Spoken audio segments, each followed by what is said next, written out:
Hello everyone, I am Dr. N.Senthil Madasamy, Associate Professor Computer Science Engineering. Great pleasure for me to welcome you all for learning this session. In this session, topic to be covered is data center design and interconnection of networks. In this, interconnection of modular data centers and data center management issues will be covered under Unit 3 Cloud Platforms Architecture. At the end of Unit 3, students will be able to explain the design principles, architecture, and enabling technologies of cloud platform. At the end of this session, students will be able to understand interconnection of modular data centers and data center management issues under data center design and interconnection of networks. We will see about interconnection of modular data centers. Container-based data center modules are meant for construction of even larger data centers using a form of container modules. Their interconnections are shown for building scalable data centers. The following example is a server-centric design of the data center module. A server-centric p-cube network as in the diagram for interconnecting modular data centers. The servers are represented by circles and switches by rectangles. The B-cube provides a layered structure. The bottom layer contains all the server nodes and they form level 0. Level 1 switches form the top layer of B-cube 0.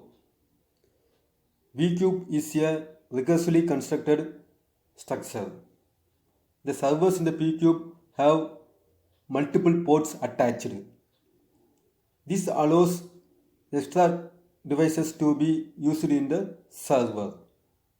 The P-cube provides multiple paths between any two nodes. The multiple paths provide extra bandwidth to support communication patterns in different cloud applications.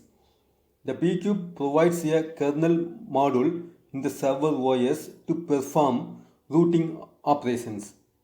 The kernel module support packet forwarding while the incoming packets are not destined to the current node.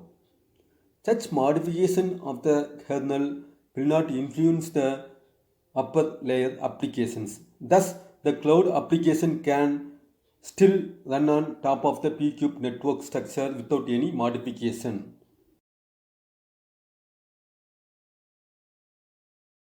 I am going to talk about inter-module connection networks. The B-cube is commonly used inside a server container. The containers are considered the building blocks for data centers. Thus, despite the design of inner container network, one needs another level of networking among multiple containers. The proposed network was MD cube, which is modularized data center cube.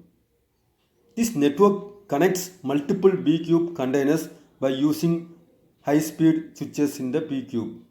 Similarly, the MD cube is constructed by stuffing networks with multiple containers.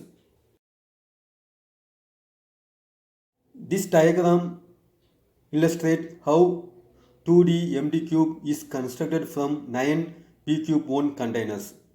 The architecture builds a virtual hypercube at a container level, in addition to cube structure inside the container. With the server container built with B-cube network, the MD cube is used to build a large-scale data center for supporting cloud application communication patterns. The implementation and simulation results of this interconnection network over multiple modular data centers built in containers. In fact, there are many other ways to use MTCube to build the network. Essentially, this network architecture builds a virtual hypercube at a container level, in addition to cube structure inside the container pcube. With the server container built with bcube network, the MTCube is used to build a large scale data center for supporting cloud application communication patterns.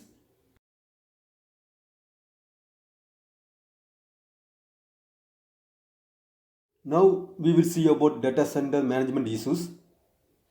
The following are the basic requirements for managing the resources of a data center.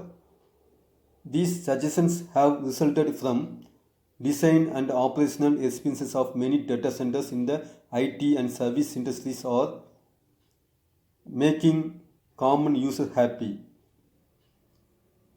The data center should be designed to provide quality service to the majority of users for at least 30 years. Controlled information. The information flow should be streamlined. Sustained services and high availability are the primary goals. Multi-user manageability. The system must be managed to support all functions of a data center, including traffic flow, database updating, and server maintenance. Scalability to prepare for database growth. The system should allow growth as workload increases. The storage, processing, I/O, power, and cooling subsystems should be scalable. Reliability in virtualized infrastructure. Failover, fault tolerance, virtual machine live migration should be integrated to enable a recovery of critical application from failures or disaster. Low cost to both users and providers. The cost to users and providers of the cloud system built over the data centers should be reduced, including all operational costs. Security enforcement and data protection. Data privacy and security defense mechanisms must be deployed to protect the data center against network attacks and systems interrupts and to maintain data integrity from user abuses or network attacks. Green information technology. Saving power consumption and upgrading energy efficiency are in high demand when designing and operating current and future data centers. The summary of this session, we learned about interconnection of modular data centers and data center management issues. I hope you found this lecture is more useful. Thank you and have a pleasant day.